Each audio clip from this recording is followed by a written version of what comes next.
So of course, implementation so far has just been, let's create the reality from the idea. But we've still got a big question, which is, does anyone want it?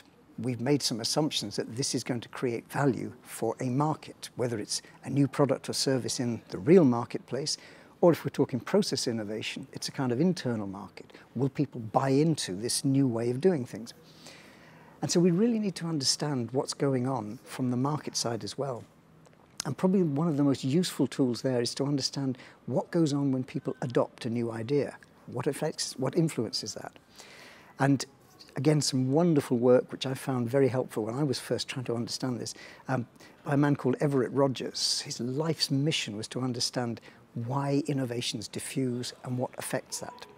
And of course, if you think about a marketplace, it's not from zero to everybody's got something. It follows an S-curve. Few people early on take it on, then others look at them and say, that's interesting, Andrew's doing that, and perhaps we'll follow him. Gradually the thing accelerates till in the end you've just got a few diehards who don't really want to change until they really have to. So you can plot S-curves for almost any kind of innovation. The slope might vary, but what we've effectively got there is something which says, this is useful information. Why do people adopt things, and what is it that makes the early ones adopt things more quickly than the rest? And the good news is we have learned quite a lot about those things. So we've learned that it's about the characteristics of the innovation itself, and more importantly, it's the perception of its characteristics. I might think this is the greatest thing since sliced bread, you really need it, but if you don't perceive it as giving you that much advantage, you won't adopt it. So there's a whole set of things around the characteristics and how you present them, so how you would sell the virtues of the innovation, play down its complexity, make its benefits visible, all these kinds of things. So the good news is we know quite a lot about why people adopt these new things. Why does that S-curve happen? And it's a number of things. It's very much about the characteristics of the innovation itself, or rather, the perceived characteristics. Its beauty's in the eye of the beholder. So just because I believe that this is the greatest thing, it's got such wonderful advantages, you must have it. If you don't see it that way, you won't adopt it. So in a sense, that gives us a lot to work with in terms of how we present the characteristics. And that's, of course, what advertising in particular tries to do. It plays up the advantages, it plays down the complexity, makes the thing visible, gives you a trial first before you commit yourself fully. Now, these are not just ideas, these are founded on very well understood principles behind this S-curve. So we know about the innovation characteristics. Similarly, we know about the kind of person we trust if they're trying to sell us or introduce us to something new. There's a lot of research on the psychology of buyer behavior, what affects that. And we can do things with the context. We can make the context. For example, government policies are hugely about creating context in which we hopefully can promote faster innovation in a particular direction. So there's a lot in this box around not just push it at the market and hope, but understanding how markets, individuals, make the decision to adopt or not to adopt. And we can feed that back into the way we manage that stage of the implementation. Okay, so I've talked up till now about this process and tried to give sort of an idea that it's not just a map, that there are actually some quite clear stages in the journey moving from ideas to create value. But we've also learned a couple of other things about it. That sort of journey is influenced by some contextual things. One of them is, do we actually have the kind of organization in which the most important resource, human knowledge and creativity, can be played through? And that's something which we kind of intuitively get. In a startup, it's the passion, it's the commitment, it's already there. In a large organization, we actually have to build the structures, the incentives, the mechanism, so people do feel it's okay to volunteer my ideas. I'm going to be respected and valued for sharing them. I've got knowledge, and that chap down the corridor or that woman over there could benefit from us. So creating the conditions in which knowledge can flow, people can do what they're naturally good at, be creative. That doesn't happen automatically. And we've learned a lot about the structures that enable that to happen.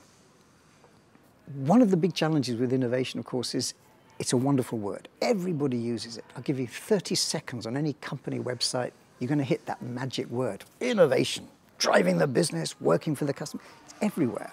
And it's the same in the public sector. Politicians now get the fact that innovation is important. So innovation is the answer to any question. And the risk of all of that is it just kind of hangs there as a cloud. If we're serious about innovation, we have to be strategic. How will changing something get us forward? And in a sense, that's a really good acid test for any organization. If you say you believe in innovation, then tell me, where's your roadmap for it? How is this going to actually move your organization in the direction you want to go? And that has really three important components. First thing is vision. And there's something about stretch within that, the sort of leadership that looks beyond tomorrow, because sees actually things are good right now, but if we're not careful, that thing on the horizon, that challenge over there, that opportunity over there is going to trip us up. So now we start needing to think about it. Now we start doing something about that. So it's that vision thing.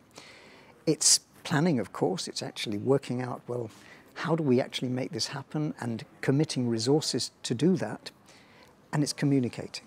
It's sharing that strategy, that roadmap, so that everyone can say, oh, okay, I understand, and now I can deploy my contribution, my bright ideas, my knowledge, my innovation in line with that. So it's a top-down, if you like, it's a focused, vision-driven plan, which bottom-up people buy into.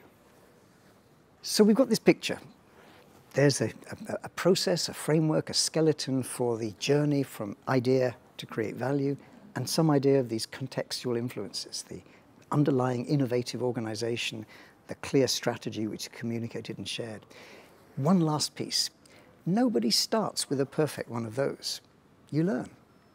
And it makes sense, if you're smart, to step back, even if you fail, even if it didn't all work, and say, okay, that didn't work. What did we do? What could we change? And feed that knowledge back in again. So smart innovators, anybody might get lucky once. The smart ones that keep repeating the trick are the ones that do spend some time learning how to do it better, reflecting on it, tuning it, adapting it, changing the way we do it. Because in the end, what happens in an organization is innovation becomes embedded in the structures, the policies, the procedures, the rules. But if we're going to do that, we have to actually take some time out to learn and do it better. I think there's two elements in that. There are useful questions you could reflect on. And if we think about it, you say, do we search as well and widely as we could? Have we got good strategic selection mechanisms so that we can choose of all the things we could do, which ones, and we can say why? Do we manage implementation to manage the risk, and so on? So we can actually create some questions for ourselves and give ourselves a score. So we can reflect in a structured way on what we've done and think about where we might need to change things. And then we can do those changes in a number of ways. We can learn from others, and there is a good practice. So different organizations do different bits of this process rather well. That's a great set of inspiration, new things to try. And the other is the toolbox. Innovation's got plenty of tools that can help us work with these various different stages of the process. I mentioned portfolio methods and bubble charts. They're great tools to help with the selection. There are wonderful tools that would help with futures thinking, with ideation, with creativity. There are tools like the stage gate system to help manage it. The great thing is the innovation toolbox is full of good tools.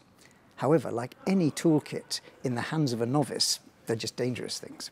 So there is really value in understanding how this innovation process works and then getting hold of the tools and trying them out.